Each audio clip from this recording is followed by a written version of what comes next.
Bonjour, c'est Christine. Je rappelle, je suis à mon 9e jour de grève de la faim parce que la CAF a supprimé près de 200 € de mon APL parce que mon fils a passé l'âge de 21 ans et il est effacé. Il n'existe plus puisqu'il est considéré comme devant travailler.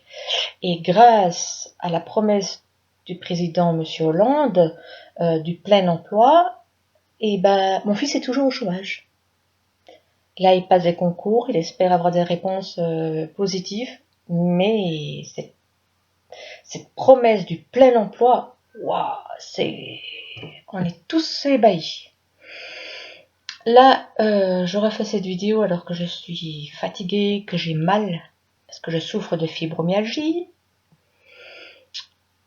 Je viens de lire une pétition que j'ai signée, que j'ai partagée, dans laquelle Madame Emmanuelle Cos, à qui j'ai écrit et qui m'a répondu de manière assez cavalière, a décidé que les personnes avec les moins de revenus, qu'elle considère avoir un loyer trop cher, n'auraient plus d'APL.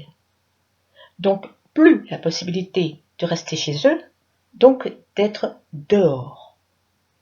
Elle croit franchement que les propriétaires courent après les locataires? Non mais, elle vit dans quel siècle? Dans quel pays? Elle est où? Non mais, d'abord, elle s'occupe que des affaires avec son petit mari. Et puis maintenant, elle a décrété ce truc complètement absurde de mettre les gens les plus pauvres dehors. En espérant que le propriétaire fera un geste. Mais le propriétaire, il en veut aussi au pognon. Mais est-ce qu'on réfléchit dans ce gouvernement? Franchement, est-ce que vous réfléchissez un peu, vous qui êtes à l'État? Vous êtes quelques personnes, toutes seules, à décider du sort de millions de personnes en France, sans nous consulter, sans réfléchir.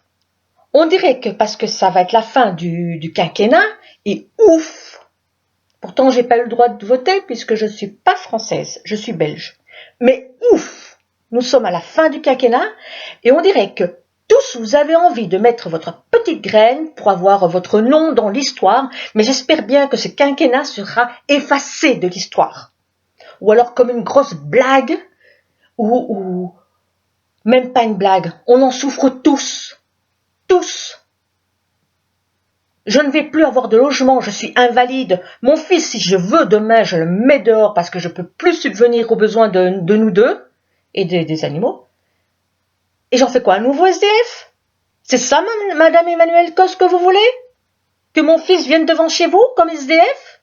Vous allez le nourrir? Non mais faut arrêter le délire là. Hein. Réfléchissez 5 minutes. Vous faites partie du PS, Parti Socialiste, parti pour les gens, pas parti pour les plus nantis. Mais vous êtes tous des nantis. Il n'y en a pas un de vous qui avait travaillé dans votre vie, il n'y en a pas un de vous qui manquait d'1 centime à la fin du mois. Alors, cette pétition, j'espère qu'elle sera suivie, signée, qu'il y aura des gens dans la rue, comme pour la loi El Khomri, qui est une connerie, j'ose le dire, et pensez à des gens comme nous. On n'est pas forcément invalide, mais d'avoir chaque soir un toit sur la tête, c'est devenu un luxe.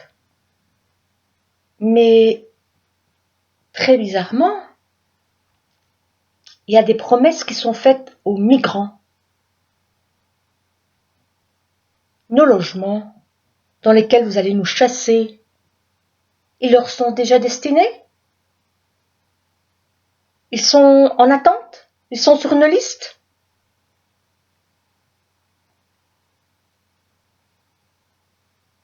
On a travaillé, on a cotisé, Nous n'avons pas volé notre logement. Quelle que soit notre situation, on a droit à être où on est. On n'a pas le droit d'enlever les ressources pour des jeunes qui ont 21 ans, parce qu'il ne faut pas oublier, le logement est un droit et vous nous retirez ce droit.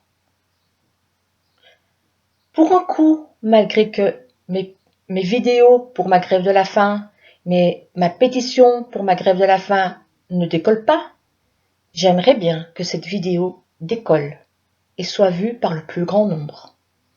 Car c'est une aberration totale. Qu'est-ce que vous faites au gouvernement ?